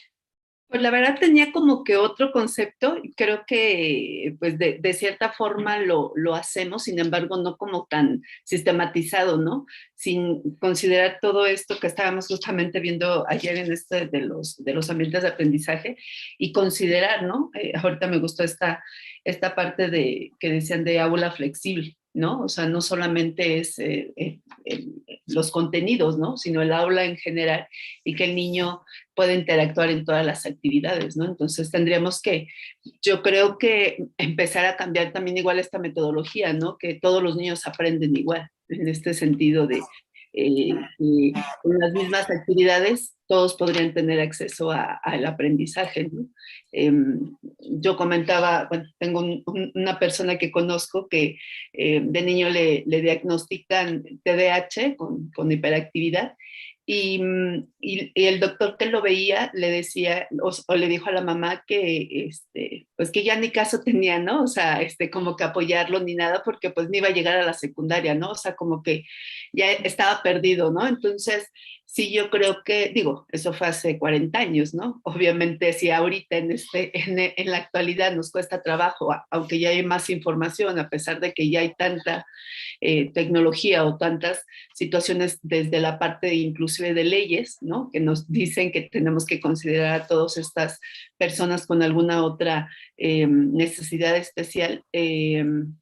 Hace 40 años, pues mucho más, ¿no? Sin embargo, esta persona crece con muchas carencias y con muchas situaciones que él no entendía, ¿no? Inclusive decía, pues yo pensé que me había curado, ¿no? O sea, que el TDAH yo ya no lo tenía, ¿no? Sin embargo, pues al platicar un poco y como investigar, pues nos damos cuenta de toda esta situaciones que podemos generar en los adultos, ¿no? Yo decía esta parte, ¿no? Si no lo trabajamos desde ahorita o los incluimos y los hacemos partícipe también igual de su propio aprendizaje a ellos mismos, pues nunca vamos a lograr la calidad que necesitamos, ¿no? No solamente en la escuela, sino como país. No, y podemos generar trayectorias de fracaso. Así Y es, eso también es lo más complicado, ¿no? así es. Y bueno, una invitación sería, quienes son directores, pues empezar hasta con una pregunta muy simple, ¿no? A ver, maestros, ¿su planeación es accesible para todos sus alumnos? Y ese pudiera ser un buen detonante, porque Claro. fíjense que al interior de la SUDEI que me toca coordinar, hemos estado revisando este año un poco el diseño universal. Y justo en una actividad que estoy formando también con Lucio Otero, les preguntaba, ¿no? Analizamos planeaciones, estuvimos como, no tanto, más bien revisándolas y hablábamos de dos momentos. Primero, analizar que existiera una secuencia didáctica, metodológica, y muchas planeaciones lo cumplen, pero cuando luego les dije, a ver, ahora vamos a ver si son accesibles, no, hombre, salieron un montón de cosas, porque sí a lo mejor podría ser dinámica y trae actividades atractivas, pero no todas son accesibles para todos. Y entonces, ese puede ser un buen punto de referencia, ¿no? Para empezar a cuestionar a los equipos, a ver, ok, está tu planeación bien bonita, ¿es accesible? ¿Todos tus alumnos caben en esa planeación? ¿Las actividades que diseñaste responden a las necesidades de todos tus alumnos? ¿Las actividades o los retos que les pusiste son accesibles para todos? La información que está contenida, ¿no? Cuando hablamos de que vamos a trabajar el tema del agua, la forma en que le hice llegar la información llega a todos. Y luego, el producto que pides da cuenta del aprendizaje de múltiples formas. Y entonces creo que sería una forma de ir movilizando ese, uno, por un lado el pensamiento, pero también la forma en cómo diseñamos una planeación. Y por allí podemos empezar. Y algo que decía Ale, bien importante, es que dice, y de verdad que esto no es, o sea, sí es una panacea con relación a la sistematización, a la forma en cómo se estructura, pero no está alejada de lo que pasa y de lo que hacemos. Porque muchas de las cosas que están en el diseño universal las hacemos. Nada más que ahora bajo este modelo, o marco, perdón, este marco de trabajo, porque no es un modelo, no es una metodología, eso es importante, es un marco de trabajo. Si pensamos que este marco de trabajo lo podemos sistematizar y aprendemos, entendemos esto de las redes, aprendemos el conocimiento del cerebro, entonces eso que ya hacemos va a tener una función distinta. Y no es cambiar todo, porque no necesariamente tengo que quitarme todo lo que hago, ¿no? Hay muchas cosas bien valiosas, nada más es acomodarlas a este marco de trabajo. Eso también es bueno, porque no es, tienes que quitarte todo eso y borrón y cuenta nueva y hacer esto diferente. No, es eso que uso, lo puedo seguir utilizando, pero ya, ahora sí, direccionado a este marco de trabajo. Así es. Carmen, no sé si respondí tus preguntas, Carmen. O las amplié, porque también eso puede ocurrir. No, sí, cuando vi que lo expuso de manera general, yo tenía el concepto previo de que tanto se podía aplicar para la educación especial como para la educación regular. Y sí me quedé con esa duda. Y viendo su explicación y la interacción que tenemos como equipo de estudio, como círculo de estudio, digo, bueno, ¿y cómo se dará la neurocognición aquí con el diseño universal? ¿Qué funcionamiento tienen las neuronas? Y como dice el maestro Beta, en general, un buen ambiente de aprendizaje, porque cuando tenemos chicos con los diferentes dislexia, trastornos, hiperactividad, a veces como profesor o a veces el mismo director desconoce esta parte y dice, es que ese niño es muy inquieto, es muy latoso, sube, baja, contrólelo. ¿Cómo vas a controlar un chico hiperactivo? No sé, aquí me gustaría, bueno, aquí está el maestro Beta, mis respetos como director, que me diera una sugerencia. Es inquieto, te trabaja, hace cosas maravillosas, pero ahí está la hiperactividad. Sí, y ese recurso también tiene que ser parte del diseño. Y aquí es donde también, otro de los elementos también que implica el diseño universal y que además lo mencionaba ahorita al final de la exposición, justo es la creatividad. Si yo conozco también estos procesos de desarrollo que mencionaba hace ratito, reconozco algunas características de lo que implica la hiperactividad, el TDA, ¿no? La dislexia. Entonces, el diseño que yo elabore va a obedecer también a eso. Y es que también no es una receta, no va a depender también de las características personales también, porque una condición no necesariamente se va a ver de la misma manera en todos, ni la vamos a representar igual. Si hay características comunes, ¿no? Entonces, es un traje hecho a la medida también el diseño universal. O sea, otra de las cosas es que tiene, puede llamarse ventaja o desventaja, como ustedes lo quieran poner, es que una planificación bajo el marco de diseño universal no puede trabajarse si yo tengo 3 grupos, no lo puedo trabajar igual, porque va de acuerdo a las características y necesidades de mi alumnado. Entonces, ahí es donde sí se vuelve un poco complejo, Carmen, ¿no? Porque igual necesitamos conocer esas características que tú dices del niño, sus necesidades, sus intereses, y entonces yo como genero una actividad para que a lo mejor sí pueda trabajar, respetando a lo mejor la movilidad que tiene, ¿no? Y todo eso, entonces sí es un arte también poder trabajar bajo ello. Tampoco es, la verdad, es algo retador, pero también implica como conocer como varias cosas, ¿no? Y bueno, si tienen esa oportunidad de formarse en diseño universal, también complementaría mucho de su hacer. Y algo importante aquí también es que, por ejemplo, el niño hiperactivo no buscamos controlarlo. O sea, la intención no es controlarlo. O sea, hay que cambiar esos conceptos. No se le busca, o sea, hay que buscar el espacio de cada uno de nosotros. Entonces hay gente, por ejemplo, que necesita movimiento, ¿no? Entonces, por ejemplo, si ustedes me conocieran en vivo, y aún como director, yo estoy hablando con alguien y no puedo como que mantener toda la atención con las personas. Entonces, ¿qué hago yo?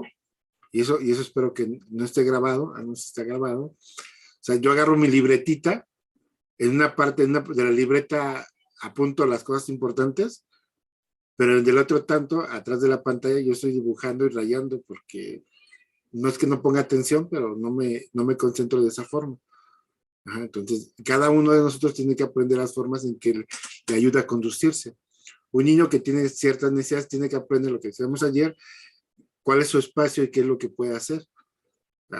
Eso no lo puedo hacer con todas las personas, ¿no? Entonces, si estoy hablando, por ejemplo, con jurídico, que me ha tocado hablar, no puedo ponerme a rayar de esta forma. Tengo que concentrarme completamente en todo lo que me dice, todo detallito, ¿sí? Si es una plática muy superficial, porque de pronto tenemos pláticas muy superficiales, o sea, no aguanto esa parte, yo tengo que estar, anoto, pero también estoy rayando, anoto y estoy rayando. Entonces, si ustedes revisaran mi bitácora, está eso. Entonces, generalmente yo lo que hago es, entra conmigo mi subdirectora. Ella apunta de manera formal y yo estoy haciendo como que apunto y esto, pero yo estoy rayando mi cuadernito. Entonces, cada uno de nosotros tiene un espacio y tiene una situación. Diseño universal para el aprendizaje tiene en cuenta esto. Entonces, si ya sabes que David se va a parar y se va a poner a buscar qué hacer, encuentra un espacio dentro del diseño universal para el aprendizaje. Por ejemplo, que reparta las hojas. Por ejemplo, que vaya y que en cierto momento acomode los libros, o sea, dentro del mismo diseño. O sea, que tenga una funcionalidad para las situaciones. Ese es el diseño universal para el aprendizaje. Saber qué hacer en todo momento y tener alternativas para trabajar con los chicos. Uh-huh. Sí, y como lo dice el término, desde el diseño. Por ello, la importancia de tener bien claro mi diagnóstico, de tener bien claras las habilidades y capacidades de cada uno de mis alumnos, para que entonces juegue con esto que dice David, ¿no? Y me refiero a jugar, sino es cómo pongo en contexto, cómo pongo en una situación de aprendizaje todas esas situaciones del alumno, ¿no? Para que pueda, pues estar motivado, que pueda estar aprendiendo, que pueda recibir la información y además luego la comunique. Sí, la verdad es que es algo bastante retador, pero no imposible, porque creo que era lo que yo les decía, muchas de esas cosas las hacemos en nuestras planificaciones a la hora que trabajamos en grupo. Aquí ya nada más es, a lo mejor bajo este marco, organizar todo eso que sí sabemos hacer y ya nada más ponerle en sintonía, ¿no? Y con todos estos elementos que sí es necesario, pues, estudiarlos también. Pues así de manera muy general, ese sería como el diseño universal para el aprendizaje. Y bueno, ahí se dan cuenta que también ese diseño universal para el aprendizaje nos va a favorecer la atención a la diversidad y la inclusión. Y garantizar esa educación como derecho, ¿no? Pues así quedaría, David. No sé si hay algo más. No, pues agradecer tu presencia también. Recordar que, bueno, estos conceptos son importantes porque las preguntas que vienen en el examen no es como que es un diseño universal para el aprendizaje, sino más bien cómo lo aplicas, ¿no? Cómo aplicas y cómo desarrollas la inclusión, el derecho a la educación, la equidad. Entonces, bueno, esta parte que nos deja el maestro Alfonso es bien importante. Integrar a los alumnos no es un favor, o sea, es un derecho. Y si tú no los integras, el que está faltando a ese derecho eres tú. Entonces, hoy en la tarde, para poner otro ejemplo, una amiga me decía, ya casi es hora de llover, ¿no? Y entonces, ¿por qué los maestros no nos podemos ir? Y los niños ya se pueden retirar rápido. Entonces mi respuesta fue bien sencilla y bien cortita. Porque a ti te pagan por estar aquí, ¿no? Y los niños hay que protegerlos para que salgan rápido, ¿sí? A la maestra a lo mejor no le gustó mucho la respuesta, pero es real. O sea, uno está ahí porque está desarrollando su trabajo, no es un favor. O sea, tú no estás haciendo un favor a la escuela. Estás trabajando ahí porque esa es la función que tú escogiste. Fue lo que tú quisiste desarrollar. Y dentro de esa función vienen pues otras situaciones que tienen que darte muy claras, como la protección del niño. Entonces, Sí, aunque sí. tú te mojes, pues tú tienes que ver primero a que los chicos no lo estén haciendo. Entonces aquí vienen muchas estrategias que tú tienes que estar realizando para saber y prever, ¿no? Entonces, maestros en la Ciudad de México, los que estamos en tiempo completo, tampoco está de más que a las 4 de la tarde, en esas temporadas te va a llover. O sea, es lo normal. Y no es el primer año que sucede. Sucede todos los años en esa temporada. Entonces tú tienes que saber qué hacemos. Ah, pues estos días que empieza a lloviznar, mejor me quedo en el salón y no me muevo de ahí, porque sé que me voy a mover. O les digo a los padres de familia, ¿saben qué? Recuerden que llueve mucho. Tienen que llegar 5 o 10 minutos antes de lo habitual. Entonces, eso es lo que se trata de conocer y aplicar las distintas estrategias que tenemos cada uno de nosotros conforme lo que sabemos para contextualizar. Pues bueno, yo agradecerte mucho, Alfonso, la participación del día de hoy. Y bueno, comentarles a los maestros que el día sábado tenemos la última sesión de este curso pequeñito, que son 6 sesiones. Y bueno, lo importante de estas 6 sesiones que estamos viendo es que, bueno, falta todavía que acoten cuántas preguntas van a hacer. Generalmente en este año han sido 90. Y si bien han lanzado cerca de 40, 42 actividades, bueno, tenemos nosotros ya localizadas las que son más frecuentes, ¿no? Las que aparecen con mayor frecuencia en las evaluaciones, que son esos 6 temas que estamos viendo y que terminamos la próxima semana. Bueno, el próximo sábado. Pero también hacer la invitación a otro curso que voy a dar, que también está invitado al maestro Alfonso, donde vamos a ver esos temas todavía un poquito con más detalle. Son 23 sesiones las que vamos a otorgar. Son 23 sesiones. A este le llamo curso intensivo. Algunos de ustedes ya lo conocen porque han estado conmigo en otras ocasiones. Están invitados, por ejemplo, la maestra Heréndira Piñón, está el maestro, el doctor Jesús Velázquez, está mi amigo Javier Insausti, está Claudia Monroy, está ¿quién más está dentro? Ah, la maestra que también estuvo con nosotros el día martes, se me fue el nombre, me va a matar. Se me fue el nombre de la maestra. Al rato que me mate. Bueno, vamos a ser varios invitados que van a estar conmigo para estar trabajando. Varios son amigos míos de una red que se llama Renacer y que bueno, que yo soy parte de ella. Y también invitarlos a un evento que vamos a tener en Querétaro sobre la nueva escuela mexicana. Van a ser 3 días en ese evento que vamos a desarrollar. En Querétaro va a estar casi toda la red, 30 expositores. Van a poder escoger entre los talleres que van a estarse desarrollando. Y bueno, también les voy a enviar la información para que la consulten, tanto del curso intensivo como de este congreso que vamos a hacer en Querétaro. ¿Sí? Pues bueno, pues agradecerte de nuevo, Alfonso. No sé si quieres cerrar con alguna otra idea. No, pues creo que se comentó todo, ¿no? Como tú también lo refieres con estos ejemplos, son muy importantes el reconocer esto que decía David, ¿no? Los exámenes, quienes ya han venido probando, justo son con situaciones prácticas, ¿no? Del hacer. Y el hacer te lleva a la reflexión de cuál es la situación, ¿no? O identificar qué acción es la que se debe de llevar a cabo, ¿no? No en el plano ideal, ¿no?